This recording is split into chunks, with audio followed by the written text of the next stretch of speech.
a bucket and a foul. Breakaway. Io. Oh, meet me at the rim and don't be late. Give me the hot sauce. Did you not get the memo? Derrick Rose can go upstairs. Oh, he's Martini. The steal. Right for the lead. Yeah. Big time plays. Big time plays. Gimme for the win. Go! My God! I cannot believe it. Hey, everybody. Happy New Year. Welcome into a brand new edition of the Gimme the Hot Sauce podcast, our initial offering for 2026. Timmy Whispers alongside, and Stacey King, the star of the show, joins us from beautiful Motor City, Detroit, Michigan. Stacey, how you doing? Hey, what's going on, boys? Just got into Detroit late from Boston last night and jumping on the show in a gloomy day in Detroit. Whispers, how you doing? How was your New Year's? It was fantastic, Mark. Thanks for asking. It was a great night out with the family until my sister said some things she shouldn't say. But Okay. That's surprise. Yeah, that shocks you, doesn't it, Stacey? Yeah, hey, that's that Kelley family, baby. Never know what's gonna happen on a celebration night, baby. Especially after a couple of cocktails. You don't know what's going to come out of that big mouth. And you said you ran into somebody you played basketball with. What were those conversations like? It was great. He said, you still playing? I said, yeah. He says, well, that's not a good idea. He said, you're right. I said, "You're right." Who'd you run into? Do you remember Trevor? Big Trevor? Yeah. College player. Yeah, really good Yeah. player. Yeah. What is he, about like 30-something now? 30-something now. Yeah, right. Maybe 60. Oh my God. Yeah, but Stacey's still open as soon as he leaves his car, right? I heard Hey, you say the other day you're a three-point shooter in rec leagues now. Listen, you know what, Mark? I know my limitations. I'm not going to go out there and tear Achilles. I'm not going to tear a patella tendon. I'm just camping out at the line, baby. That's Like 'cause you Patrick entered- you Williams. entered I'm the going to stay at portal, the Mark. line. I'm Lowry marking it now, baby. I'm shooting threes now, baby. Stand in the corner. You'd be perfect. In the corner. He's back in the Exactly. portal for that NIL money. Just it's a 3-point Hey, there's a shooter lot of now. that NIL money going on right now. Everybody's Hey. transferring to college football. It's Yeah. crazy. Everybody's got eligibility left, baby. They're trying to get back for that NIL money. Yeah, and all of a sudden, Indiana is a powerhouse. They're getting like one of the top quarterbacks, top wide receiver. Everybody wants to go to Bloomington, Indiana. All of a sudden, crazy how that works, isn't it, Stacey? Hey, listen, it's a great party school up right here. So Okay. they probably went up there to visit on a weekend, and there was some parties, and then they got a great football team. The partying is there. Allah, sign me up. Yeah, Stacey's got to change his residence now. Ohio State got beat in the first round, and Indiana looks like a powerhouse, don't they? You know, Mark, we really worked hard to put ourselves in a position to possibly play for a national championship. I'm really proud of my team. You know, the Hoosiers. You know, we used to be a basketball university. Now we're being known as a football university, and we just got we got 2 more games to show that we're the best college football team in America. Yeah. Stacey's allegiance can be bought for a price. There's no question about Yeah, it. except for when Miami wins it. So, Yeah, Miami Wow. against Ole Miss in the other game. Who would have predicted that? me. Oh, come on. Well, Oh, come Can you on. roll that tape, Fran? You can find that, right? What did I say last No, week? That's listen, AI. AI, exactly, I exactly. believe I picked Yeah, Miami. you don't even, hey Mark, you don't even watch college football. How the hell I do know. you know who's even in it? Uh-huh. Right, we'll see. Yeah. So- We'll roll that beautiful bean footage when we get a chance. Ole Miss is gonna win that game just because it's sticking to Lane Kiffin. Yeah, They got so much momentum going right now just to show, just to really stick it to him for leaving them in a situation to go to another school in the same conference for more money. So yeah, they're gonna stick it to those kids are motivated to say, yeah, okay, Lane, take this with you out the door. you could see Lane's getting kind of salty. He was saying, well, I'm not sure I'm going to let all my assistants who are moving with me to LSU coach through the CFP. Getting a little bit jealous, I think, of the old Lane. Yeah, I mean, he knew what kind of team he had, especially at the end, that they had a possibility once they got in, they could possibly make some noise. And, all of a sudden now, you're going to take that money. You were negotiating with LSU probably before the season was over. So this is probably some kind of, they probably were talking even further along than what we know. And so he's been a guy, his track record. If I was ever a university to sign him as my head coach, I'd have some kind of clause in there saying, I would penalize him for trying to leave the university after taking all the money from what we're going to give you, and then you go for the highest bidder. I would penalize him, whatever I could penalize him to make it difficult for him to go to another university in the middle of the freaking school year. That's just terrible. It's lies to the kids. That's why you can't be mad about the portal. Guys like him is the reason why you can't be mad about the portal, because you come to play at a university for the coach and the program. And then he does this crap, well, 1 minute I'm happy, next minute, well, I'm not happy and they don't love me here. And he goes to the highest bidder. So I'm not mad at these kids for if they have coaches like Lane Kiffin. Yeah, it'd be quite a story if Ole Miss ends up being the national champions. And then do you It's think gonna he be should get a tough. ring? What's that? Do you It's think gonna be- Kiffin should it's- still get a ring if it? Oh, if he they don't? will. Yeah. No, he don't get no ring. He don't get he- nothing. He get a ring of a Cheerio. He ain't get nothing. You don't give him a damn thing. You don't get rewarded for bailing on your team at that moment of time. No, you're not coaching him at the end. No, he don't get nothing. That's He don't even standard get his practice, name. though. You don't even get his name on a banner. You don't get his name in the record books. No, he is banished. No, banished. Ole Miss, don't do nothing like that, please. Please don't give him nothing. When you leave your team like that, and you leave those young men who counted on you, who came to that school for you, you don't owe him nothing. Just like he didn't owe you anything when he left. So why would you put him in any kind of record book? Why would he get a ring? He can get a what do you call them, ring pops. You send him one of those, send him a whole case of ring pops and say, hey, this is your national championship ring. Suck on this, buddy. Stacey comes out firing Wow. on a Tuesday in Wow. the Motor City. I don't know. Maybe it's got kind that of gray and gloomy in Detroit. Stacey's in Detroit the mood. I attitude, don't know. huh? Hey, Detroit to do that to you, man. Get a Jets pizza and calm down. And then getting beaten Boston last night to do that to you. Boston Tea Party. We were part of the Boston Tea Party last night, man. It wasn't fun.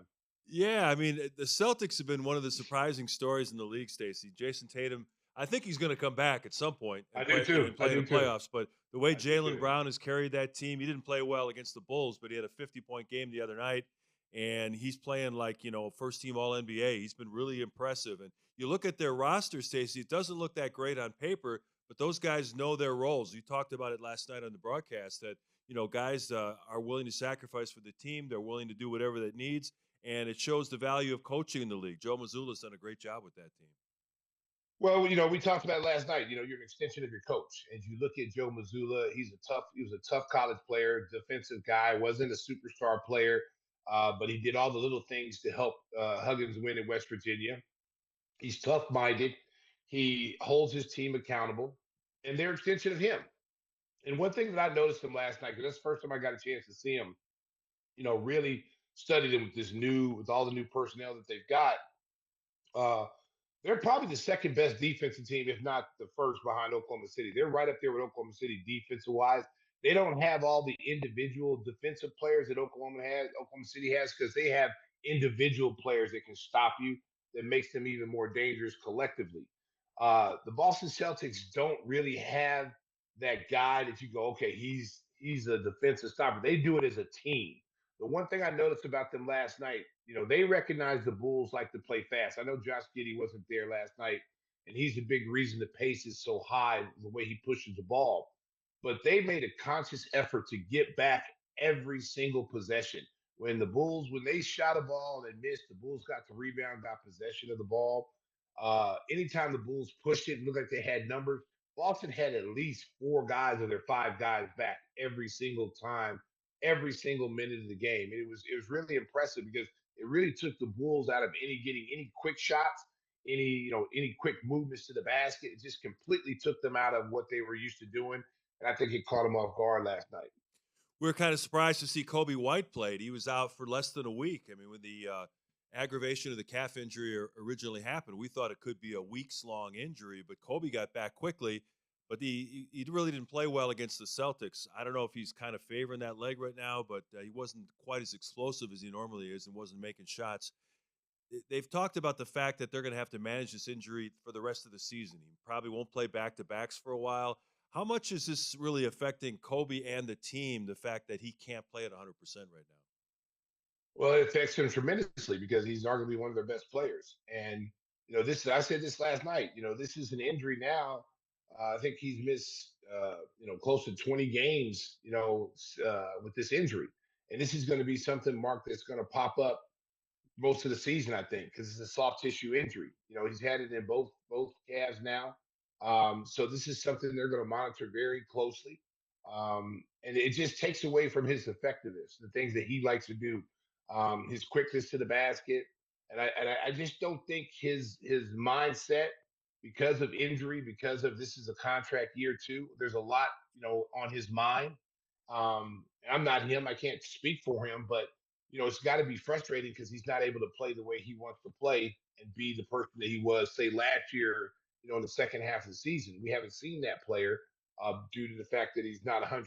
So hopefully, they can get this taken care of. And, I don't think you'll see him in back-to-back games for a little bit. I think they're going to monitor his minutes. They had him come off the bench yesterday, and I thought that was tough for him to come off the bench. I think, he's a starter.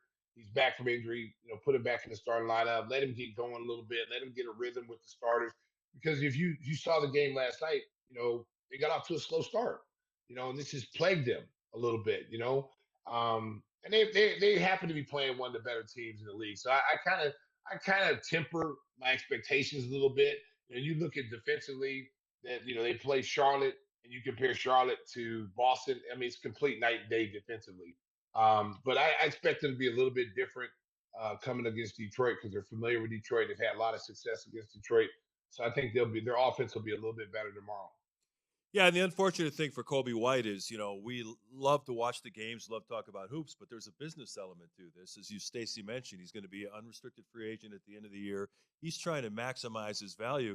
This could cost him millions of dollars, and if the Bulls were considering possibly trading him, it's going to reduce what they could get in any kind of potential deal. So on both sides, this is really the reality, the business reality of the NBA is really comes into play here, Stacey.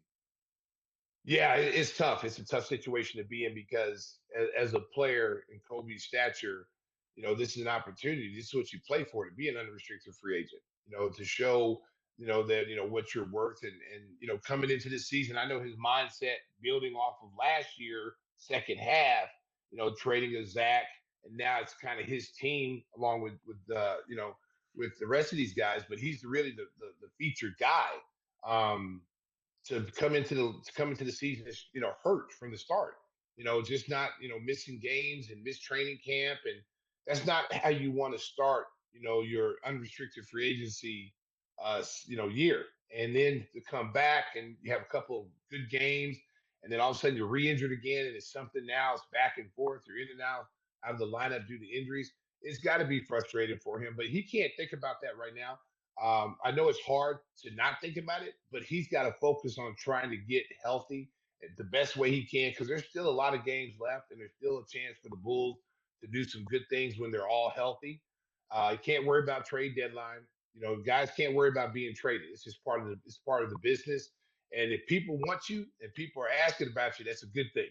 It's when they don't ask about you, they don't want you. That's when you need to worry about it. And so you can't control he can't control what the Bulls are going to do if they trade him, if they don't trade him. He can only control what he can control. And first of all, it should be controlled, to get healthy the best he can. So he get better. And problems with Stacey's feed momentarily. Hopefully we get that all figured out. We okay, Cisco? Stacey, you good? You with us? I hear you. Okay, we still have Stacey. Can you hear me? Yeah, we got you. I think we lost your video momentarily, so the folks will get to look at Whispers and I in our beautiful Palatine studio for a while. But there's Stacey. He's back, and then he's gone.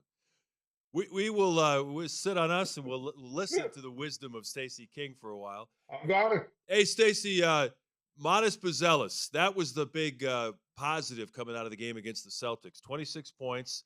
And then back against the Magic, he had the dunk of the year over Jalen Suggs.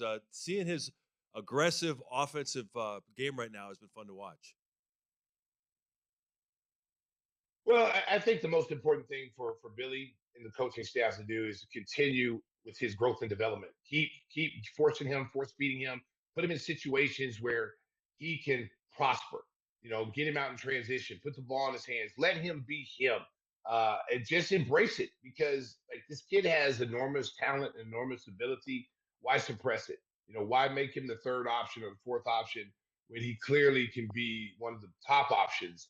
And I would just let him go. I take the training wheels off and say, hey, this is what you got to do every single night. This is how I want you to play every single night. And if you can do that, it's going to make you an all-star one day. And then I would just keep encouraging him to be aggressive, keep encouraging him to take shots, keep encouraging him to play defense and do all the things. If you want to be great, you got to do all the things to be great. You just can't be great in one aspect of the game, be a dunker. You don't want to just be known as a dunker. He wants to be known as a superstar. And to be a superstar in this league, you got to do a lot of things well. And he has the potential and the ability to do that. You had a graphic on the broadcast in the Celtics game showing the success the Bulls have had with their two big lineup. And unfortunately, right now, both Jalen Smith and Zach Collins are out. That really hurts this team because when the Bulls have a full roster, they can be pretty formidable. And that the double big lineup was a big part of their success recently. Well, it's been proven when they have a full roster and everybody's healthy, they can pretty much beat anybody. I mean, they've been in Denver, beat Denver. I mean, they can do these things if they're healthy, and it's a big if. We put up the graphic of how many games have missed due to injuries. I mean, the Bulls are right up there with some of the other teams. I mean, Oklahoma City has 193 games missed, but the difference between Oklahoma City and the Grizzlies and all those other teams that were on that list is the Grizzlies go probably about 14 deep. So if they miss three guys out of the lineup, three-star players out of the lineup, they got three stars ready to come in and basically do the same thing the guys who are missing are out. So you don't have these teams don't have that luxury. The Bulls don't have that luxury to miss, three of their main guys because then you take the bench becomes depleted. The bench is their strength this year. The bench is one of the best benches in the NBA. So now you're asking Trae Young to start. You're asking Kevin Huerter to start. You're taking all the strength of your second unit and putting them in the first unit now, which depletes your second unit, and you just don't have enough guys especially at the big position. The Bulls are already thin. Number one, you only got three legitimate, power forward center type of guys in Zach Collins, Smith, and Vooch. You can slide Patrick Williams, in that power forward spot, but he's not. I don't really consider him a big. I consider him, a tweener. He's a part three, part four. But the Bulls, they could really probably use one more big, another 6'10" guy so that kind of evens that out a little bit. So if you do miss one or two guys, you still have three. They brought in the rookie Lachlan last night, and I like him. I like him. He's raw. He's raw. Plays with a lot of energy. He sets good screens, and you can just tell he goes out there and he has a motor, and that's what you need in some games like we had last night. You need guys that have motors. It's interesting, Whisper. Stacey's in Motown. He's got a light show going on now. I don't know if it's the feed we're getting, but your lights are going on and off. It's changing colors. All you need is the pips. You just need the pips behind you to do a little background singing. We'd have a Motown show for Stacey's hotel room. I figure it was the strip club neon lights coming through his window. But hey, listen, man. Let me tell y'all something, man. This room could be haunted. I don't know. I mean, I heard somebody jiggling at my door this morning at 9:00, and it wasn't a maid. I called down and asked the maid, was their maids working? They said, the maids don't get here until 10 o'clock. Yeah. Uh-oh. So it's a little scary out here, baby. It might be an assassination attempt on the king, baby. You might try to get me. Oh, Lord, help me. Elizabeth, I'm coming. That's the big one.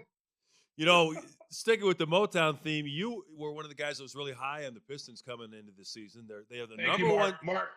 Yeah. Mark, thank you for recognizing my talent. Yeah. Of picking this. Thank you. Number one team in the East right now. They beat the Knicks by 30 on Monday night. I mean, they are rolling right now, and they didn't have Duran or Tobias Harris in that game, and they still won by 30. What do you make of the job that J.B. Bickerstaff has done with that team? He's done an excellent job with that team. I think now he gets the respect that he deserves. I mean, I thought he did a good job in Cleveland. I thought he got the short end of the stick in Cleveland. He comes over to Detroit. That team was in shambles. They had so many different things going on. Players didn't want to be here. They had a lot of young talent. They just two years ago, Mark, they had the worst record in the league. They lost the most consecutive games in NBA history.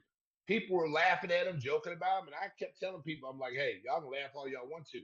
It's like if you liken it to a college team that's starting all freshmen, okay, and they're playing against upperclassmen.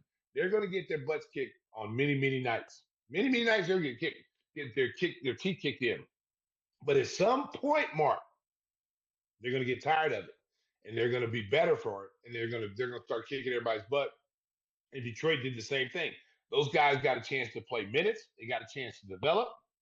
They got a chance to, because you can only, Mark, and you know this, you can only develop when you play. There's not enough practice time in the NBA, so you're not getting better in practice.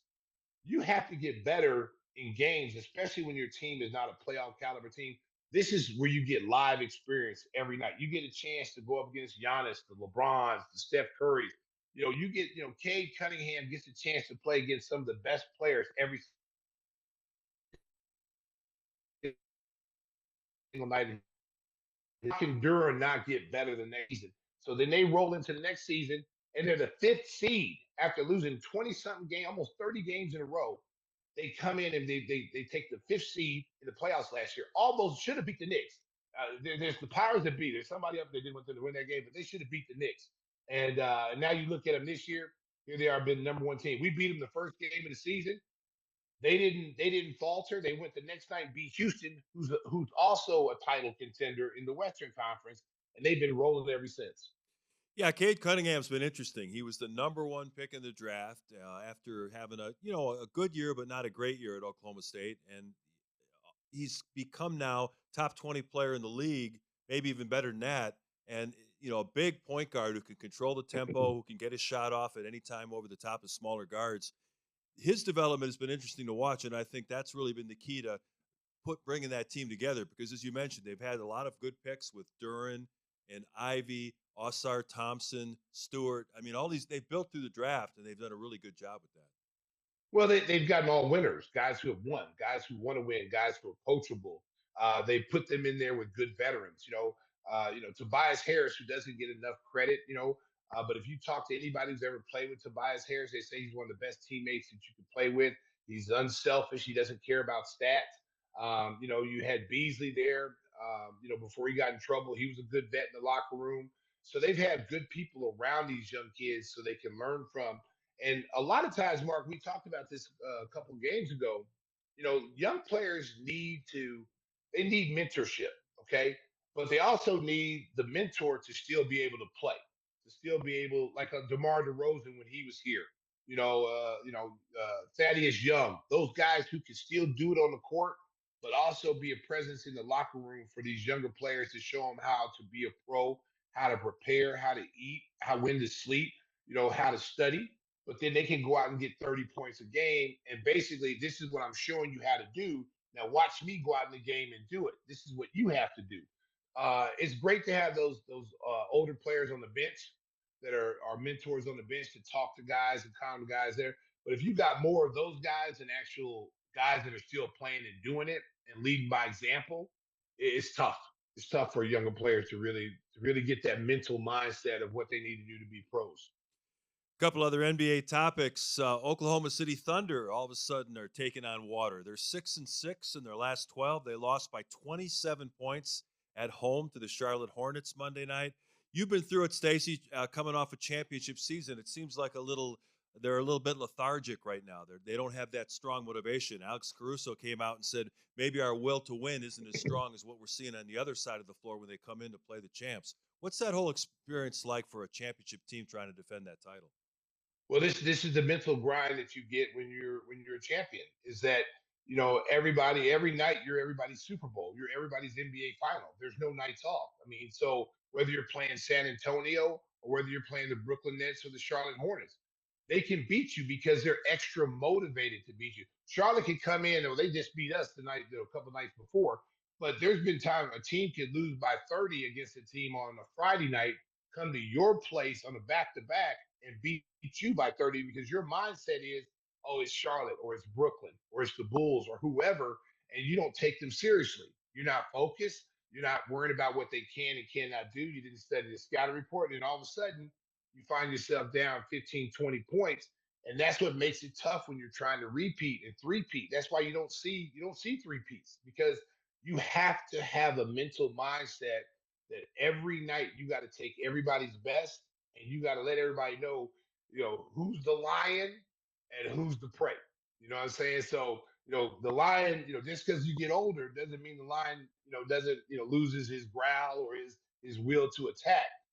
He's just picking and choosing when he really wants to unleash. But at some point, he's going to show you he's a lion. Think the Thunder are going to be okay long term? Listen, they're in a tough they're in a tough conference. I mean, I said this before. It's going to be tough to see teams repeat, just because of the conference they're in, and just because there's a lot of the teams are all comparable pretty much. Everybody's got good players, everybody's got good teams. Um, and it's tough. The mindset is tough. I mean, guys come in, they win the championship, they party all summer, Mark. How serious did they take the offseason? How serious did they come back in the mindset? They got their rings, they did ring ceremony, they jumped off to a great start, and it looked just like it was going to be a cakewalk. Like, oh, they might challenge the Bulls and Golden State's record and da da da da da. That's a lot easier said than done. At the end of the day, you got to do it. And so what they're finding out now is, and it started with the Spurs, because they've only lost like 3 games, and then the Spurs they've lost 5 games when the last time they played the Spurs, and the Spurs I think have at least 2 or 3 of those wins against them. Yeah, they're So three. now They're 3-0 against Oklahoma City. yeah. So and they've won convincingly in a couple of those games. So their mindset, especially with the Spurs, that's going to be like, oh man, I don't think we could beat them if we see them. You know what I'm saying? Because Yeah. you get beat like that, it's like, oh, I remember, when we lose to the Knicks, and the Knicks were, in our second championship run, and the Knicks felt like in order to beat us, they had to have home court advantage. They had to they had to have home court advantage, and they beat us in the regular season like 3 or 4 games. I think we lost all games to them that year in that 92 championship. And and then when it came to the playoffs, they beat us the first 2 games in the playoff series. So really, they had won like 6 games in a row against us before we go back to Chicago and then win 4 straight. But our mindset never changed. We knew that they couldn't beat us. We knew that we were a better team, and we let them go out there and get home court advantage. Feels like, hey, we're not trying to win 72 games. We'll let them go out there and get the home court advantage because we'll beat them. We have a good enough team that we can. Our defense travels on the road. Our mindset travels on the road. We can beat them at home. But after those first 2 games in New York, there might have, no one will admit it, but there might have been some second guessing Phil's approach. Yeah. Going back to Chicago, being down 2 games and getting beat convincingly and losing 6 games if you count the regular season, it's 0-6. And now we're going back home. And if we lose one of those games, it's over. And then we came back and crushed them. And then we won the game. We won the pivotal game in game 5. And then we end up winning the series. But you got to be strong mentally. And I'm not saying Oklahoma City's not, Mark, but there is something to be said about the games they're losing right now and how they're playing. They've got to find a way to get the ship righted, because you don't want that to carry in. We're already into January right now, so you come into January. This is the dog days right here. This is where you start to play 3 and 4 nights, 4 and 5 nights type games, and you're starting to play more Western Conference teams that they're going to see in the playoffs. We're about 4 weeks away from the NBA's trade deadline. Comes up on February 5th, and the hot rumor right now is Trae Young and his agent are talking with the Atlanta Hawks about working out a deal. And the number one team being mentioned right now is the Washington Wizards, because their general manager used to work in Atlanta, was responsible for drafting Trae Young, and would love to have him up in D.C. I know you said last week you didn't think that they were going to move him, but it seems now like Trae is on board. It's like he's kind of being scapegoated for Atlanta falling under 500 and all these different stats saying they're not as good with him on the floor. Seems like he's looking for a fresh start. Well, it's sad. I still, until it happens, Mark, I still don't believe it, because, like I said, I know I was reading Twitter, and all the fans who were disputing what we said on what I was saying on this show about him not going. People got to understand. This is a business at the end of the day. How does it improve your team? How does it improve you financially? Does it hurt you financially to move a player like that? What do you get in return? This is not a video game. It's got to be a perfect fit for both teams. Trae Young going to Washington or whatever is a plus for whatever team he goes to. but what does Atlanta get in return? What are they going to get back in return? So that's what you have to factor in when you're talking about all these trades, because no one's going to get equal value. Very seldom do you see both teams go, yeah, we walk away and everybody's happy. You know what I'm saying? Very seldom. The percentages are low. So what would Trae Young, if you make that trade, are you bringing back young assets from Washington? Because if that's what's happening, then Washington is actually depleting itself because they've done pretty good in the draft. They got some pretty good young players that they drafted in the draft. I still think that it was a huge mistake getting rid of Denny Advia, who's in Portland. Yeah, I think that was really a well. huge mistake, and he's playing like an all-star in the Western Conference. And I think they look back on that and they'll completely regret that in the next couple of years. But if you get Trae Young and you're watching the Wizards, yeah, he's a name. He's an all-star caliber player. He's still got a lot of basketball left in him. But what do you have to give up to get him? You got to give up, you got to give up some of your young talent. Man, that just puts you in the same situation that you've always been in. Now you got to rebuild another time. Yeah, I mean the rumors have been C.J. McCollum would be included because he's got a big salary number because you got to match the money. But you're right; they'd have to maybe trade Alex Sarr or some of their other young guys, and then you got Trae Young who could sell some tickets, but you're still going to be one of the worst teams in the East because there's no talent around him. Well, and you again, I mean, you would have to retool your whole team again, and that's going to take years. And how much is your fan base going to be happy about? Here we go again. This is like the fifth rebuild in the last 8 years or something. So, and if you're Atlanta, they've got some very good young talent, and they got a chance. They got to do it right. They got to make sure what they get back is going to take them to another level. Because if you end up in Atlanta and you're worse off than what you were with Trae, and then you find out maybe Trae wasn't the problem, maybe it wasn't, maybe it was the pieces that we had around him. I mean, there's so many things you can point the finger to, but you got to make sure you get something good for him and not just give him away if that's what they're going to do.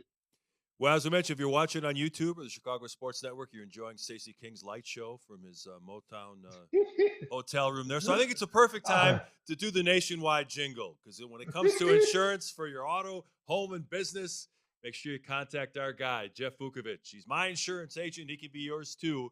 Contact him at jeffvuk.com. That's VUK.com. The phone number, 847-825-4783. Tim, you ready for a little background on Stacey's jingle? Ooh, over it. Stacey, you ready? Hold on, excuse me. A waitress, can you bring me some lemon pepper wings? And Gotta set the mood here. I'll take Stella. Stella, thank you. I appreciate that. That's what we have here tonight. And excuse me, can I get some change? Yeah, I need all ones. All ones. Thank you. That's the y'all can hear me? Y'all can hear me? Oh, sorry. I thought I muted y'all. My bad. Nationwide is on your side. Yeah. Stacey King and the Pips. Hey, listen, no, Stacey King ain't no solo act, bro. No more. No. King and the Whispers. He sound like a wounded dog. The light show continues. Make it rain. Hey, we're going to talk about the Bears getting ready for their playoff appearance. Our Bears contributor, Glenn Morgan, joins us next on Gimme the Hot Sauce. Gimme the Hot Sauce rolls on. I want to tell you about one of our great sponsors, our friends at Biggers Mazda in Elgin, 2100 North Randall Road. Their sizzling new location. It is the biggest Mazda store in the state of Illinois. Biggers offering a bottle of Stacey's signature hot sauce with first test drives of new or pre-owned vehicles. It's your choice. Everything from the coolest SUVs to the stunning Miata. So join the fun at 2100 Randall Road in Elgin at Biggers Mazda. Tell Jim Lecter that Gimme the Hot Sauce guy sent you. That's right. Enjoy a nice coffee at their coffee bar in there, and with a little bit of hot sauce. It's a beautiful location. We were out there a few weeks ago. Had a very great time. nice. So head on out to Biggers Mazda. Hey, the Bears are in the playoffs. They lost the last two games, but that didn't matter. They clinched the number 2 seed. They'll get the third meeting against the Green Bay Packers. Let's bring in our Bears contributor, Glenn Morgan, to talk all about it. What'd you make of the last couple of weeks?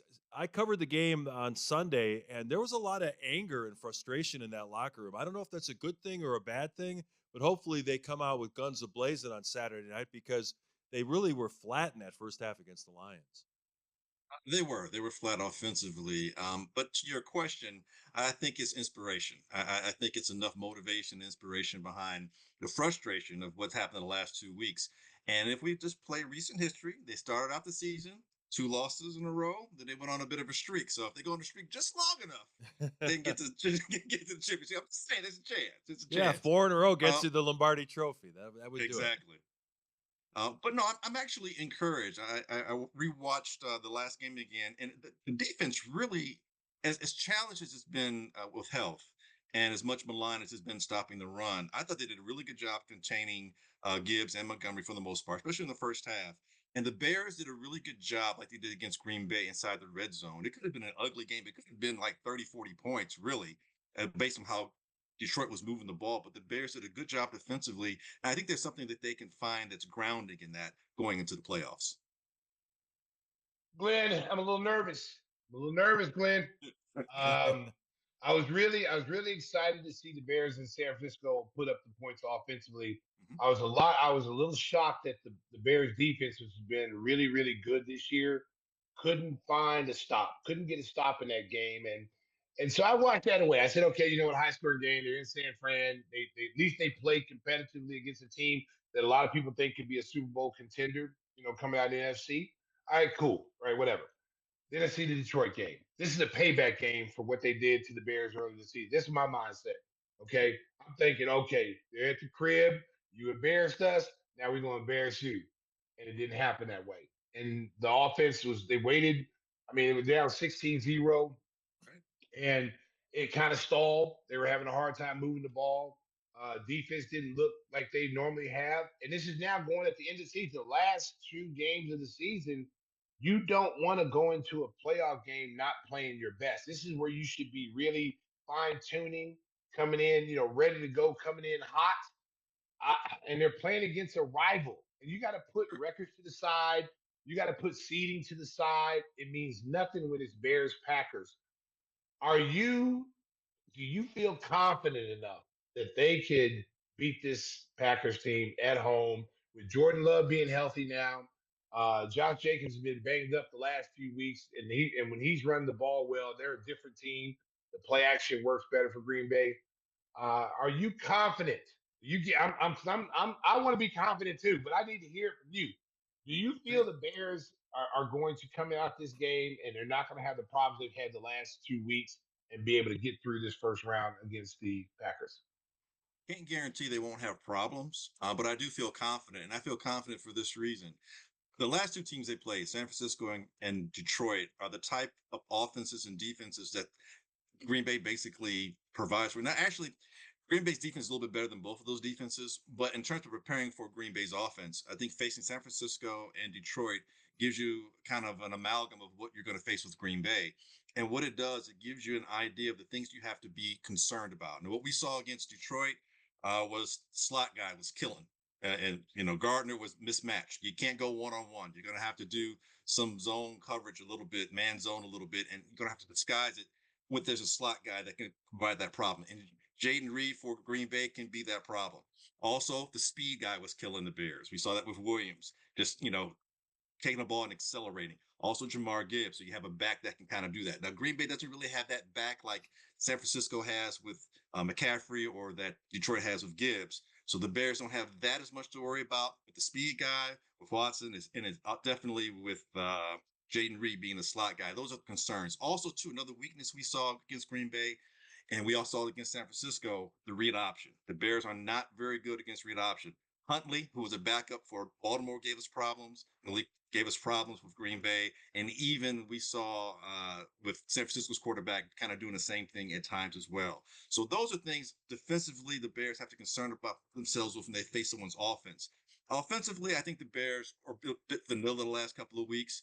And when you face a team like Detroit, keep in mind they know Ben Johnson probably as well as Ben Johnson knows them. So that's maybe why you saw some stagnation with that offense. But the Bears showed us something against San Francisco that they can score, they can match, and they were in both games. They very easily could have won both games. Well, I shouldn't say easily, but the games were there to be had for the Bears to win in both instances. So I do feel confident that the Bears going to the playoffs against an opponent that they're very well versed in, that's also as banged up as they are. The Bears have as good a chance as any, and it's here in Chicago. So I feel good about that too. Hey, Glenn, I mentioned the frustration in the locker room. Jaquan Brisker was pretty candid in saying that they got out schemed in that game, basically pointing the finger at his defensive coordinator, Dennis Allen.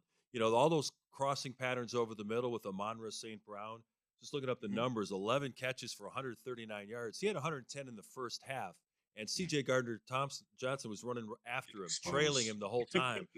Yeah. You know, if you don't have a good scheme, the Packers, if when those receivers are healthy, they've got some really dangerous weapons at the wideout. They've got to figure out a better scheme to cover those crossing routes over the middle. Undoubtedly, you mentioned St. Brown. Don't forget, Khalif Raymond was doing the same thing too. He was given a problem. So quick, speedy guys or slot guys is a problem because you can't jam them at the line and they get that free release. And if you're trailing, it's going to be an issue. And Gardner, as good as he is, he's exposed when he's left out there to have to cover one-on-one. This is where we're really missing Gordon. This is where Gordon's loss is really, you're going to feel that.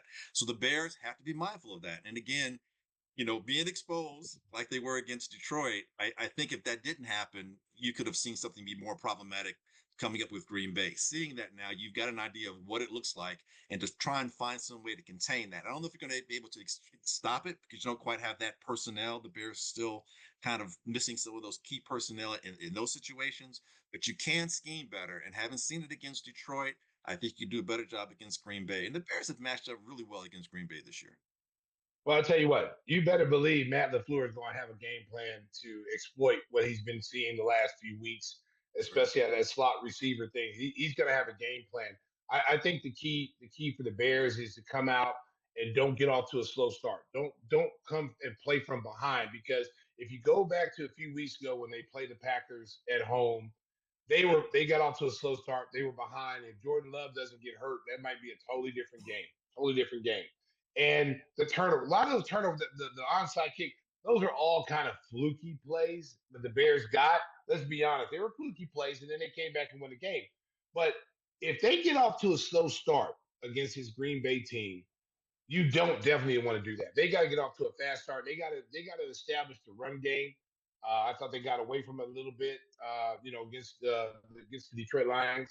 They got to reestablish that, get the running backs involved a little bit more, and I think they got to get off to a fast start and try to control the tempo. Don't let Green Bay get into a rhythm. Don't let them think that they can come in and win at Soldier Field. I don't disagree. And part of them getting off to a good start, I think the Bears need to control the middle of the field. And I think the implementation of both tight ends is going to be key going forward. And along with that, that'll help the running game too. So that 12 personnel is something the Bears need to put out there and take advantage of it, be aggressive with that. And that the Bears can do that. And again, I think the Bears are trying some things these last two games. Johnson mentioned how much he was unhappy with the passing offense. And I think they tried to focus on fixing those things going into the playoffs. There's still some issues with it, but we see when the grindstone gets to having to meet, whatever grind it's going to grind, the Bears do a really good job of getting after it. They were down 16-0 against Detroit this last game with about 2 minutes left in the third quarter. And the Bears went on to score 16 points almost like that and had a chance. It just got away from it with their last possession, but they had a chance and they were in position to win that game. So I don't ever feel that the Bears are out of the game. And I don't think the Bears players feel that way either, or the coaches. But to your point, getting off to a good start could mean good things for the Bears. So, 12 personnel, running the ball, establishing the middle of the field, use your tight ends. I think that could be something going forward. Speaking of the tight ends, Colston Loveland had a career game against the Lions, and he's gotten stronger every week. He's become just the go-to option on third down need plays, and I think that the confidence that Caleb and the chemistry they're developing has been fun to watch. Without a doubt. Early in the year, we saw Zacchaeus being the person on third down that Caleb was trusting. And as that kind of dissolved somewhat, we saw with Burden, as well as Loveland, take that position in terms of being those third down key guys you can go to. And I'll tell you what, the Bears have some excellent skill position guys with the ball in their hands after the catch. They make things happen. And that's something too. No longer do we have to throw it for 10 yards to get a 10-yard completion on 3rd and 10. You can throw it maybe 3rd and 7, you can maybe throw it 7 or 8 yards, and those players can get the extra 2 yards. They do have that ability. Caleb, as we've talked about all year, is going to have to be accurate. Can't have any missed throws, and he's had about 19 or 20 batted passes this season. So that's something that he has to be aware of too when he's throwing across the middle of the field. how to layer those passes. But again, your tight ends, big targets, big hands. You can trust those guys. Burden and Loveland have shown that they have excellent hands going forward. How's the Doomsday? Is he healthy? Is he going to be able to play? They say he's supposed to play, but again, it's one of those things. It's the weather. How much has it been tested? And then when you're out there playing, sometimes your adrenaline gets to going. As a former athlete, when you get out there, sometimes you want to get back to being where you were, and you're not quite there. So it's going to be a touchy kind of feely kind of thing. But hopefully, he can withstand it. And maybe they don't ask him to do too much where there's too much cutting. Maybe you see him more on fly routes or maybe some square outs, something where he doesn't have to cut in as much and have to put a lot of stress on his feet. Hey, Glenn, what can they do to put pressure on these quarterbacks? Because when you're watching these games, you can count up to 8 seconds at certain times that they have the ball. And not because they're running around, they're just protected. So what stunts or other things can they do to get some pressure? What was that? Somebody called me. Time to get off I got to go, guys. I can't answer that question. That's $1 million question. The best answer is next year's draft and whoever is available in free agency. But as far as the playoffs going, Booker's been doing a really good job, and I think the Bears are going to have to stunt a little more often. They're going to have to do something. They're just not beating people one-on-one. They're going to have to get tricky. They pick specific moments to blitz and not the blitzes that we saw that were kind of all out, because Green Bay will make you pay. And I think that's something that Love does really well. He can beat you on those blitzes. So you're going to have to sneak them, maybe just send a nickel back here or there. But I think a lot of stunts, you're going to have to put your guys who are more athletic on the front four and get their arms up. Booker's got long arms, as well as number 99. Jesus Christ, his name's escaping me right now. But our big guy from Florida, who we drafted, number 99, he's got big hands as well. Dexter. So get your arms up. Dexter, thank you. Javon Dexter. So those are the guys where they're going to have to get their arms up, because you're right, they're not getting to the quarterback. Love's got a little bit of height, but I think it can happen. We've seen the Bears do that, and Booker's been batting down passes recently. That push up the middle is something that the Bears need to try and just, do a bull rush kind of thing. It's tough, guys. They don't have that player that's coming off the edge like Green Bay had with Micah Parsons, like we see Hutchinson with Detroit. The Bears are sorely lacking there, but they do have some athletes they can contain, get their arms up, apply pressure. You don't have to get a sack. You just need to apply pressure, get that guy off his platform a little bit, and then let your secondary and linebackers do what they can in the middle of the field. Hey, Glenn, maybe they can call Matt Eberflus for some ideas. He's not doing anything. He's free. He got fired by the Dallas Cowboys after 1 year as their defensive coordinator. It's funny. I saw a clip with him trying to say that, losing Micah Parsons was bad, but we've got other guys that can do this. I guess you didn't, because now he's out of a job. Yeah, he gave us the most points. He gave us the most points in the NFL. He's getting 30 points a game. Crazy. Yeah, he's free. You get what you pay for. You know what?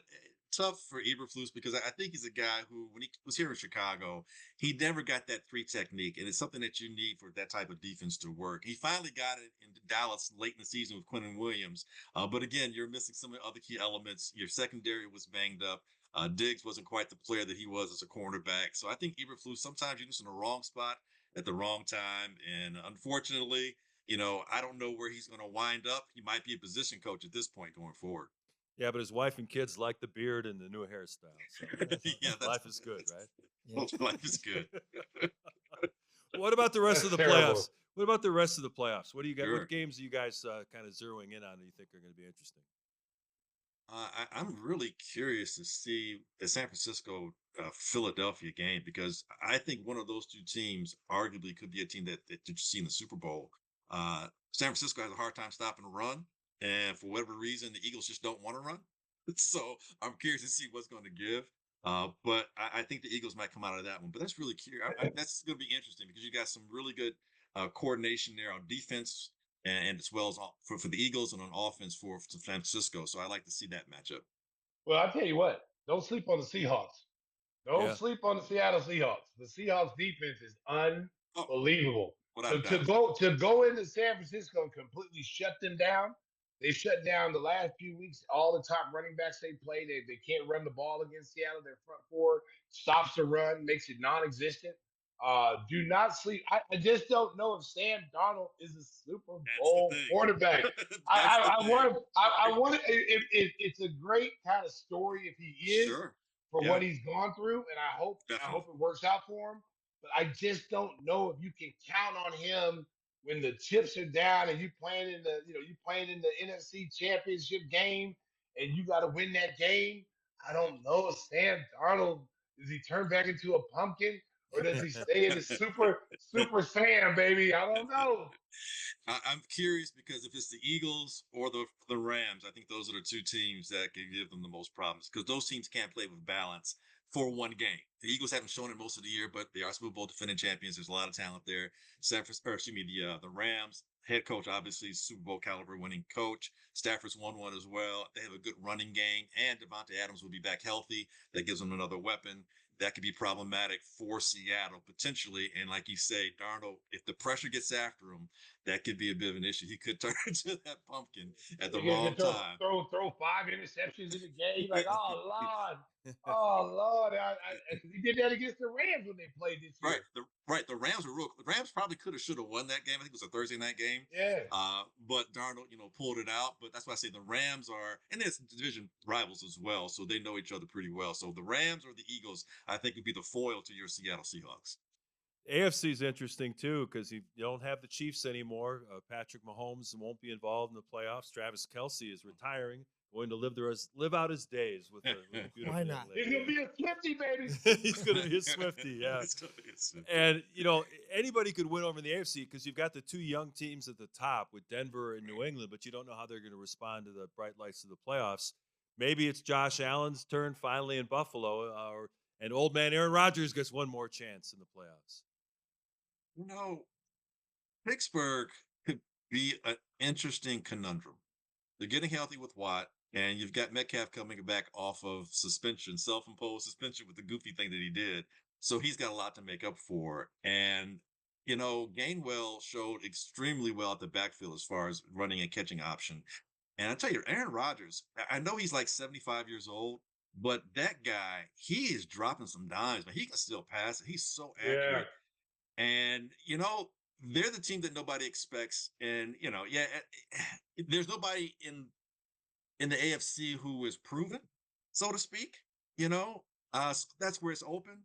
But Denver's defense, man, they are a problem. They are a problem. And, with Peyton as a head coach, he's been the big dance before.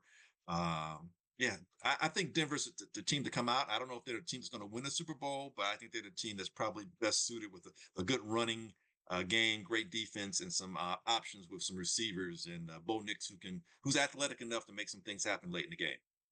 I'm going with Buffalo. It's Buffalo's year now because ding dong, the witch is dead in Kansas City, and it's Josh Allen's turn. Because that's the only thing that's kept Josh Allen from getting the Super Bowl is Kansas City. So now there's no reason because they have a good enough team to go right through the Super Bowl to the Super Bowl.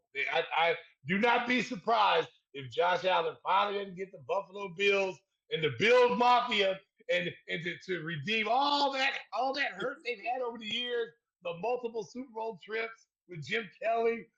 Hey, this could be it. This could be it. The pain continues. No, I think it's the year. The football gods are going to say, you know what?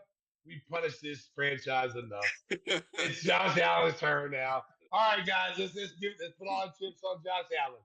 Yeah, but they got to play Jacksonville in the first round, and nobody talks about the Jaguars. They've won 8 games in a row, and Trevor Lawrence played the best football of his career. I'm not talking about Jacksonville, Mark. I think they're a fluke.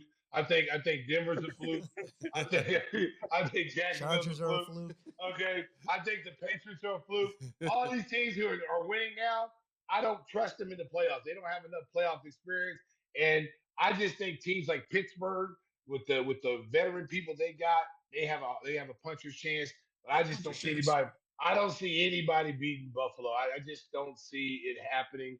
And I'm sorry, guys, to rain on your parade. It's Buffalo's turn. The football guys said enough punishment for Buffalo. It's their turn. All the Super Bowls they went to and lost back to back to back. It's time. It's time. I think I figured it out. I think I figured it out, Stace. Josh Allen's going to throw the ball to himself, He's going to run it, and he's going to do everything because basically he is the only offense on that team. Hey, Who are you going to ball to besides Kincaid? Listen. Josh Allen wants to be great. In order to be great, you got to win a Super Bowl. He's done everything else you can do. He's done everything else you can do offensively.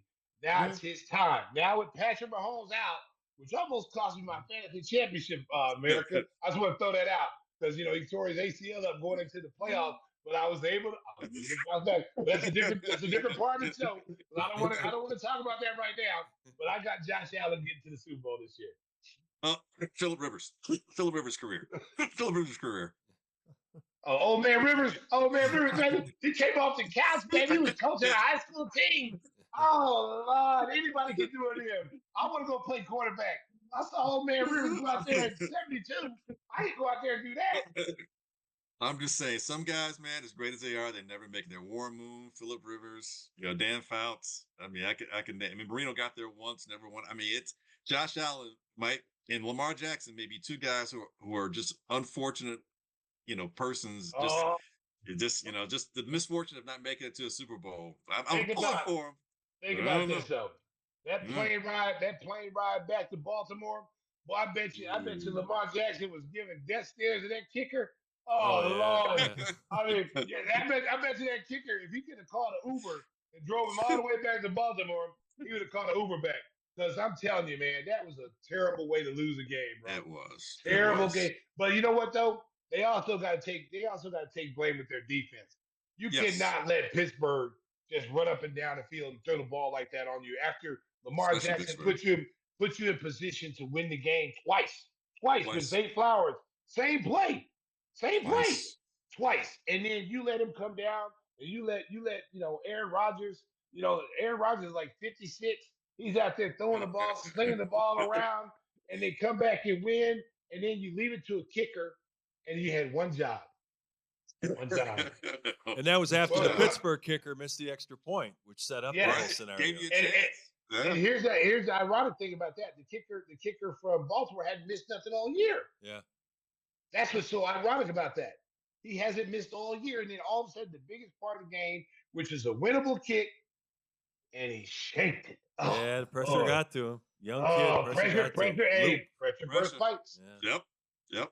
Exactly. All right, Glenn, before we let you get out of here, Stacey's switched his allegiances to Indiana University for the college football playoff. Who you got in the Final Four? Who's going to be the champion out of that group? It's a great question, man. I don't know. It won't be Tennessee. It won't be Tennessee. It won't be Oklahoma either. You know what we're talking about? I went to Indiana. I don't know who the hell went to Oklahoma. I think it's going to be tough for Indiana to beat Oregon again. That's Oregon's kind of I won't say dark horse. There's 4 teams left, but I think Oregon is the one team no one's really focusing on as much. I think Oregon's going to be the team that might win it all. So the Big Ten is going to have 3 national championships back to back. It looks like. Yeah, it's crazy. What happened to the SEC? Attrition. Coaches are leaving. Players are getting paid elsewhere, so your backups no longer stay backups. They go and want to be starters in Indiana, in other places.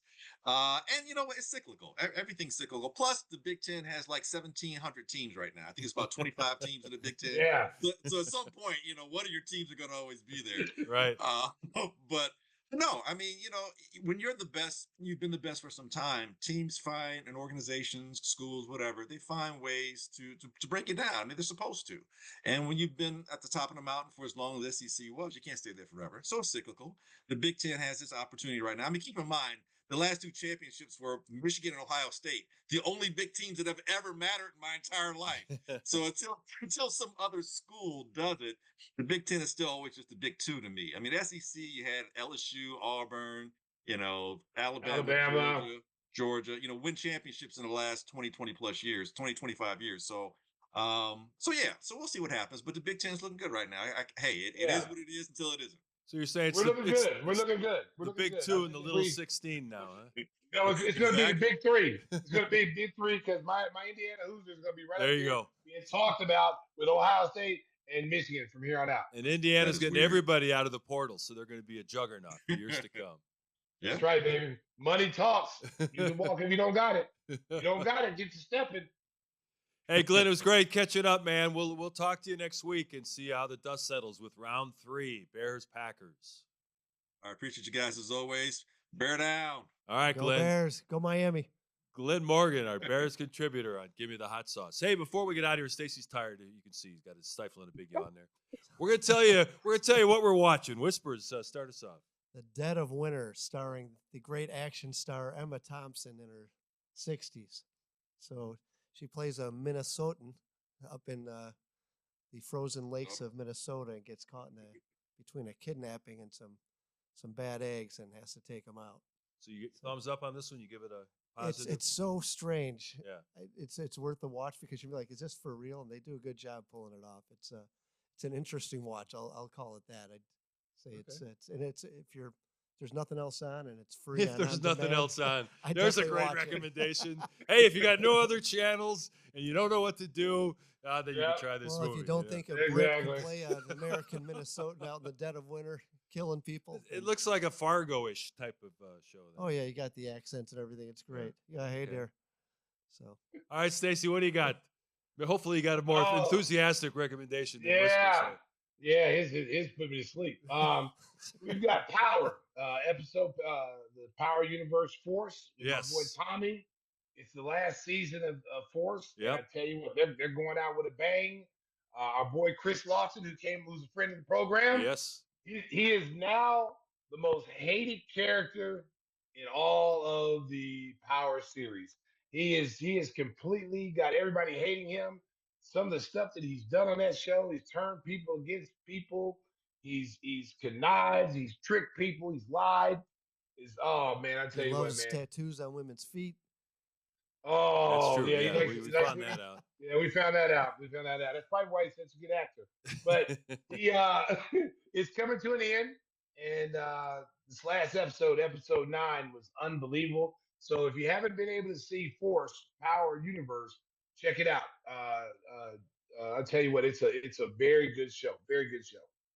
Well, all three of us, watch a lot of shows on the streaming channels, and one of the problems that shows fall into is that they've got a successful formula, but they try to tinker with it. The first year of Landman on Paramount Plus with Billy Bob Thornton was fantastic. He's taken hostage by the cartel and he's getting beat up, and there's great infighting. John Hamm played the head of the oil company, and they had a good cast and really good drama.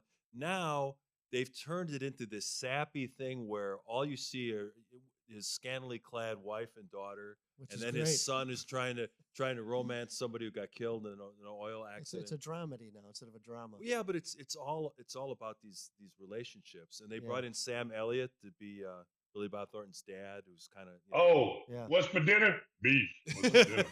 So you know what I'm saying, Stacey? Sometimes they try to make it more about the characters than about the plot, and they kind of lose you along the way.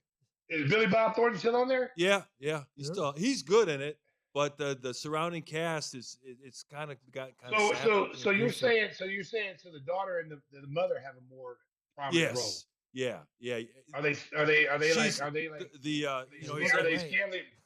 scantily dressed? They are still very scantily dressed, and it's my kind of show, baby. And the ex-wife now is taken on to volunteering at a retirement home, and she's taking him to the casino and all this, and it's drinking. They've just kind of lost, Oh wow! Kind of jumped the shark, as the saying goes. Wow. Well, you know what? I saw the first 3 episodes. I liked it. Hey, like I said, don't sleep on the Mayor of Kingston, baby. Oh, that's the best. That wrapped up the season. Oh, the that's dark. last episode. Oh yeah. Don't wreck it for folks, Stacey. Yeah. Hey, listen. Let me tell you what happened, people. I get everybody so mad at me on Twitter. Oh, I was gonna watch it, but Stacey told me the ending. I'm like, oh, if you had to wait 2 weeks to see the ending of the Mayor of Kingstown, that's your own fault, okay? Because we have a critique to do here, okay? We're like the Siskel's and Ebert when it comes to movies and television. So if you tune into our show, you're gonna find out what to watch and what not to watch. And if you hadn't seen it in a year, don't blame me. Yeah. And what are we watching? Sponsored by our good friend Andy at Angel Water. Yes, get a free water test. Just call 382-7800, 847-382-7800. Use the word King, and you'll get a free water test and some samplers of Stacey King's wonderful hot sauce. and get He's clean water. got the cleanest logo in the business, but he really should have his phone number and yeah, that needs to be contact put on information. That would probably be Yeah. helpful to there. all our And viewers. info out at there. angelwater.com. You Yeah. could just email them and get your water Well, tested. you should have a picture of himself sitting on a rock with his little legs. His legs not touching the ground. His little legs. It's just smile like a little leprechaun. Oh, jeez. We'll probably lose him as a Another sponsor sponsor for the gone. I thought I killed sponsors. Jeez. Oh, well, the light show is over from Stacey's hotel room in beautiful Hey. Detroit, Michigan. Hey, We enjoyed Hey, it along the way. Rosemary, thank you for those chickens, those lemon pepper wings, and that martini. She brought me a martini. Oh, Got me a that's dirty nice. martini. Yeah. All right? Doing the show Can from you give me Pure those- Platinum, Detroit. Hey, can I get some more ones, please? Thank you. Nothing like a Tuesday afternoon in Motown to liven up your life. It's happy hour somewhere, Mark. Might as well be in Detroit. It's all day there. So we'll be back with a new show next week. See how the Bears did in the playoffs. See how the Bulls fare in their next few games coming up. Until then, Stacey. Drive home safe in Chicago. Beep, beep. He didn't come for the massage, he came for the facial. Does anybody know how to post videos to Facebook? It's a block party, right? Did he get the invitation? That's a huge three. Mustard! Lonzo left alone. Give me that sauce. Able to swerve, bend that corner. That's the last time I'm going to say it. Williams.